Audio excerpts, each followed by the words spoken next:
El día de hoy voy a tratar un tema que a mí me parece importantísimo y que se refiere a un festejo judío que precisamente termina hoy en la noche.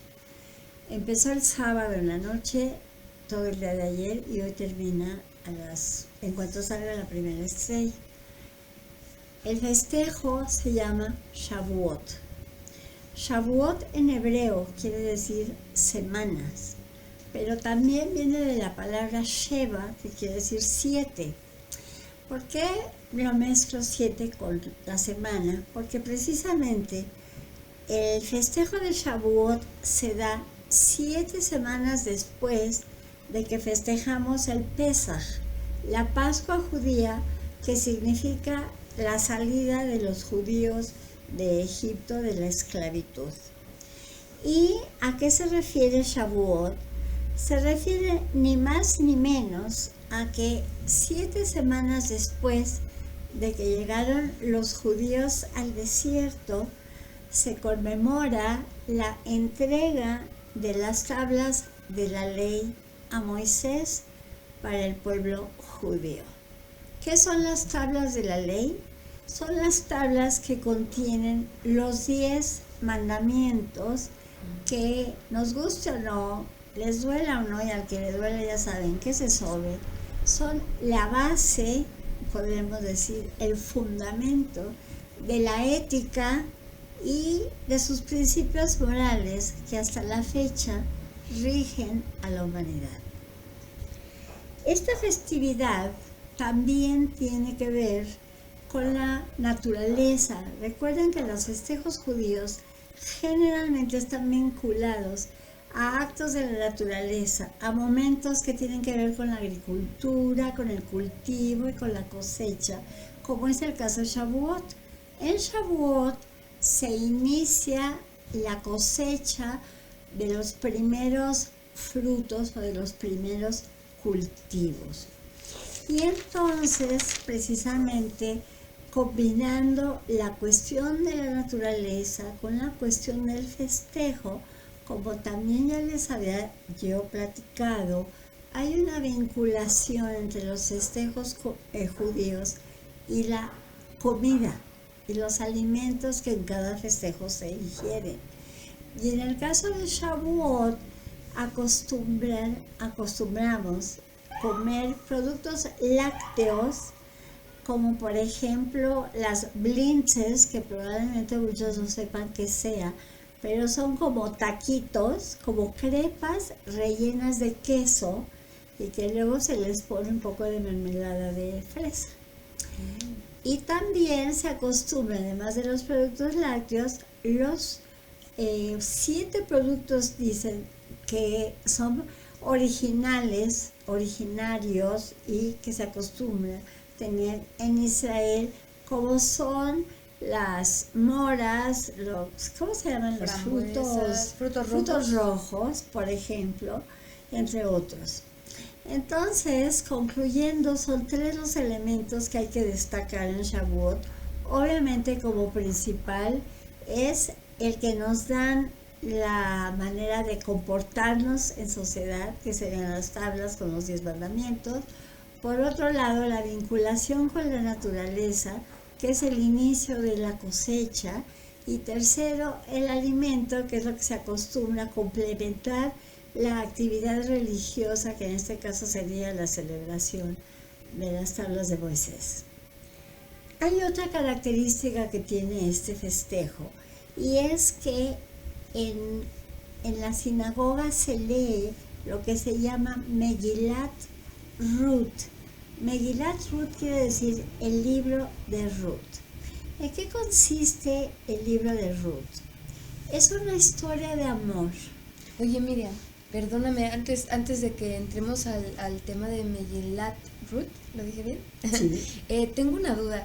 ¿Estos 10 mandamientos de los que nos habla son los mismos que tenía Jesús? Es una pregunta interesante. Son los mismos que tenía Jesús, porque Jesús era judío y por lo tanto cumplía con esos 10 mandamientos. que tuvo como judío, porque judío era como religión y como nacionalidad. Cuando Jesús existió, ese territorio se llamaba Judea y estaba bajo el dominio de los romanos. Y cambia su nombre a Palestina 335 años después de la existencia de Jesús, que se llamó Palestinae, Siria Palestinae, que quiere decir sitio de filisteos. No voy a entrar ahorita al rollo de Palestina, eso tal vez lo haga en algún momento que quiera yo, o que se me permita, hablar de la formación del Estado de Israel. Pero la tradición de Jesús en su infancia era como de cualquier judío. Entonces él cumplía con esos 10 mandamientos. Probablemente tu pregunta viene hacia si son los 10 mandamientos que se mantienen en el cristianismo. No lo sé. Sí. Lo que sí sé es que esos 10 mandamientos en el cristianismo, o tal vez en la institución que se conoce como la Iglesia Católica, esos 10 mandamientos a lo mejor variaron un poco, pero en esencia es lo mismo. Yo siempre he dicho que si queremos concretar en una frase lo que significa la ética de existencia del ser humano, es lo que dice la Torá, que es amarás a tu prójimo como a ti mismo.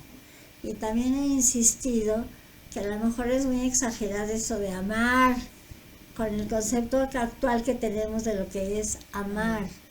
Pero si no amamos, por lo menos respetemos. Y cuando se respeta al prójimo como a sí mismo, estamos en esencia aplicando los principios morales que derivan de la ética. Entonces, los 10 mandamientos del catolicismo no los conozco, pero todo es: no matarás, no robarás, no le desearás a la mujer de tu prójimo, respetarás las fiestas, respetarás a tus padres, que esto es muy importante que lo mencione. ¿Por qué respetar a tus padres? Porque no necesariamente un hijo quiere a su papá o a su mamá. A veces hay así como corajitos o corajotes, o lo que ahora se llama hogares disfuncionales.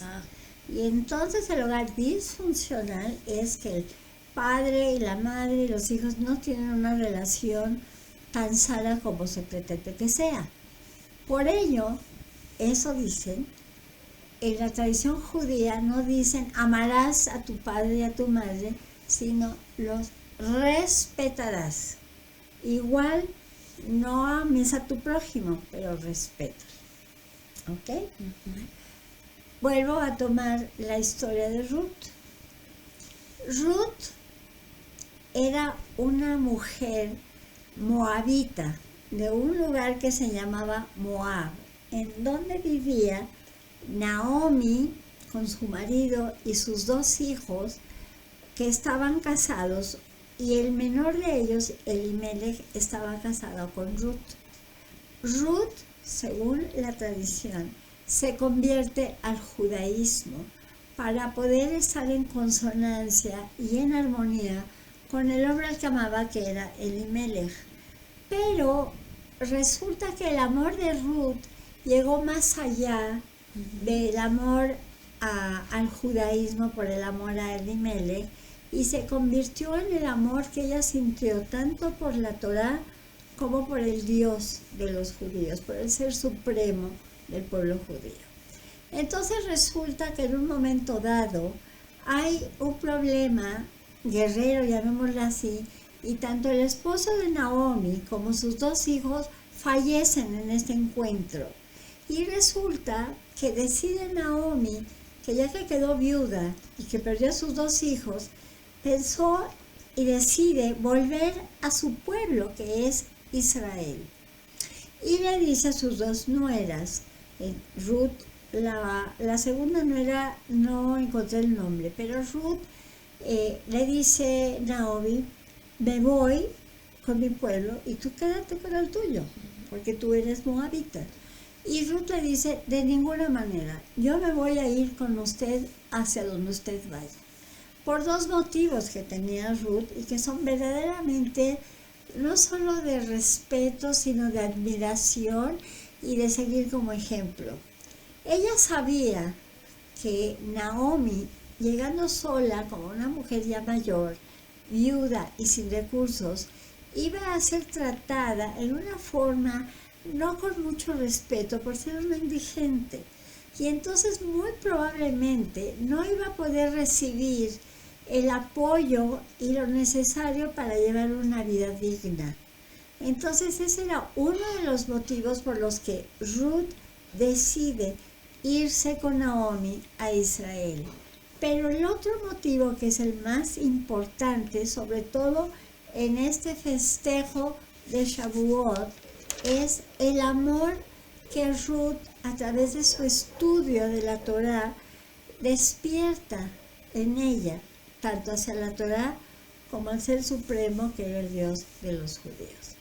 Y por ese motivo es que se lee el libro de Ruth tradicionalmente cuando se celebra el festejo de Shavuot, es decir, la lectura de esta historia está relacionada con el significado y los símbolos de la misma, es decir, representa el apego enorme a Dios y el apego enorme a la Torá, y es precisamente esto lo que se celebra en Shavuot, que es la entrega de la Torá, de las tablas de Moisés al pueblo judío, y que para mí, insisto, son la esencia ética que desde entonces debe seguir la humanidad.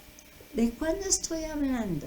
Estoy hablando de aproximadamente 1450 años antes de la era cristiana, que es cuando supuestamente salieron los judíos de Egipto y vivieron durante más de 40 años en el desierto para después dirigirse hacia la tierra de Canaán, que se conoce como la tierra prometida.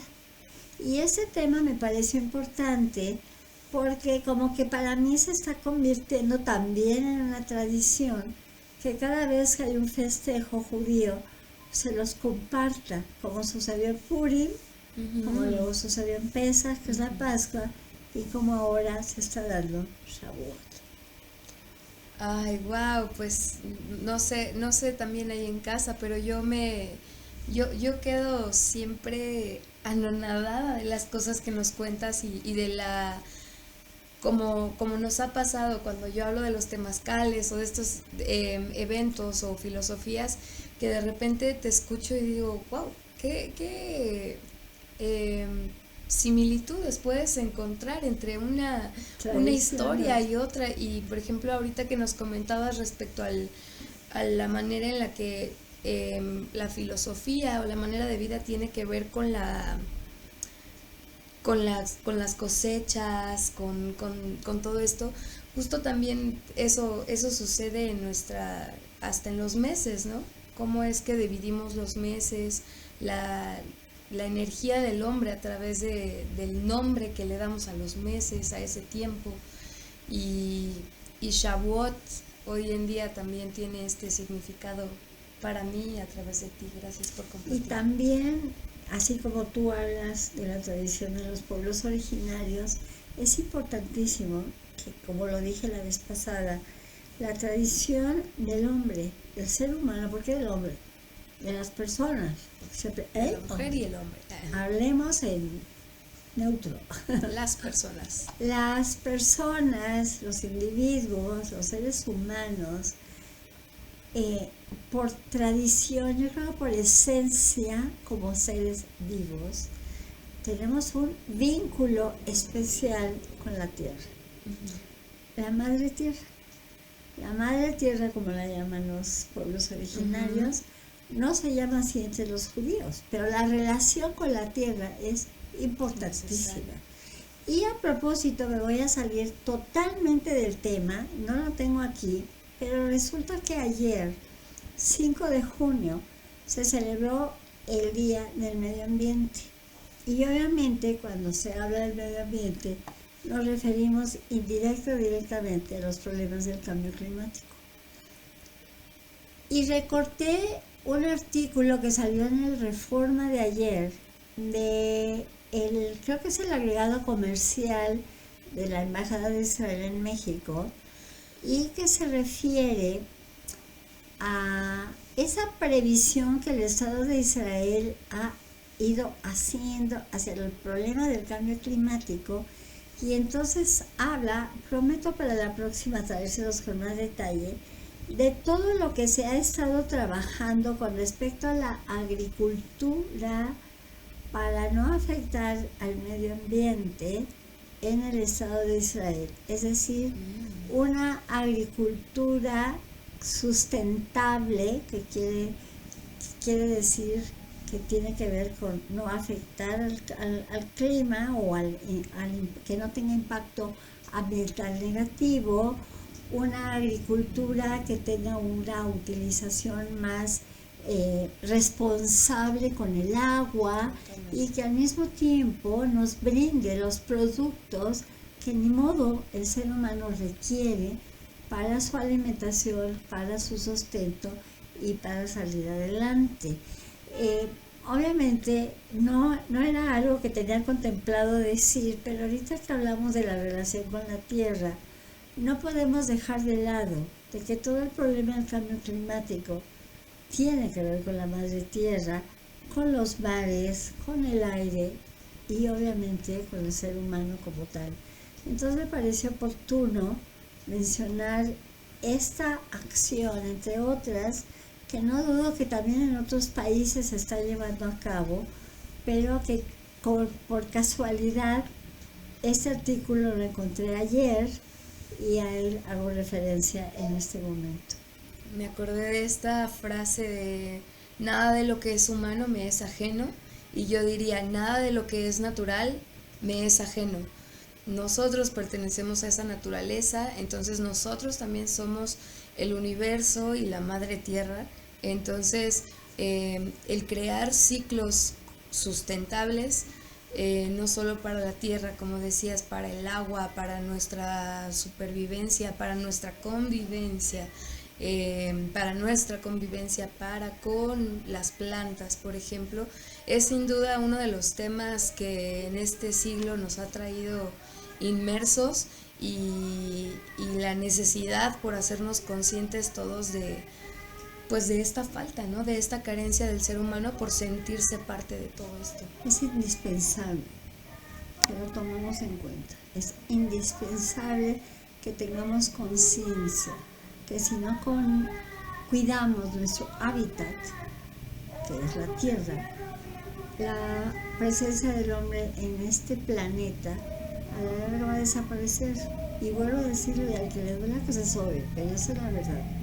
Y tenemos que tomar conciencia de esa responsabilidad que tenemos que tener cada ser humano. No dejarlo en manos del gobierno, no dejarlo en manos de las empresas, no dejarlo en manos de los académicos, no. Cada ser humano como tal debe hacerse responsable de su vida y de la vida que tiene en convivencia con la comunidad en la que se desarrolla. Me parece importantísimo porque también tiene que ver con la esencia de la ética. Si tú tienes conciencia de que estás viviendo en una comunidad, y cuando digo comunidad estoy hablando de todo, la tierra, el medio ambiente, los recursos y el hermano que tienes al lado, tenemos que tener conciencia de que eso debe regirse por reglas de conducta, de respeto, de afecto, ya no hablaremos de amor, pero sí de afecto y de reconocimiento también al bien que otros hacen. No criticar, sino aplaudir. Exacto. Son dos valores que, retomando lo del Shavuot, me encanta aprender palabras. Como en Pesach, Hag, Pesach, Sameach. Pues Ya, ahora Pesach, es Sameach. Hag, Shavuot, Sameach. Hag Hag. es fiesta, Sameach es alegre, fiesta de Shavuot, alegre. ¿Te Bueno. acordaste? Entonces, pues justo me quedo con dos palabras, dos valores importantes que se deben seguramente meticulosamente estudiado en los 10 mandamientos. Necesitamos recuperar nuestra responsabilidad, nuestra habilidad para responder y nuestro respeto, esa consideración que tenemos ante lo que es diferente a nosotros, sea un pensamiento, sea un acto, sea un semejante, sea un color, tener consideración por ello, porque a mayor conciencia, mayor nuestra habilidad para responder por aquello que parece diferente, pero necesario para que todos existamos. Y responder en forma positiva. Positiva, optimista, alegre, porque estamos vivos, llenos de energía para salir adelante. Bueno, pues creo que eso es todo por ahora, Miriam, y yo te agradezco por este excelente ¿cómo es? ¿Concepto? No, conversatorio. Sí, que luego el otro día me equivoqué y puse conservatorio. Pero bueno, como ya sabes, luego me falla la edad es la edad. Pero bueno, respecto al conversatorio, te agradezco mucho, Miriam, que espero que en casa también todos aprendan tanto como yo el día de hoy, y recuerden compartírselo a quien crean que le puede servir, y seguramente todos se van a llevar un buen sabor de boca. Desde acá nosotros, yo brindo con cafecito. Sí, pero brindo. Que todos estén muy bien, que tengan excelente día, excelente Abrazos, vida. que Dios los bendiga. Hasta la próxima. Hasta luego.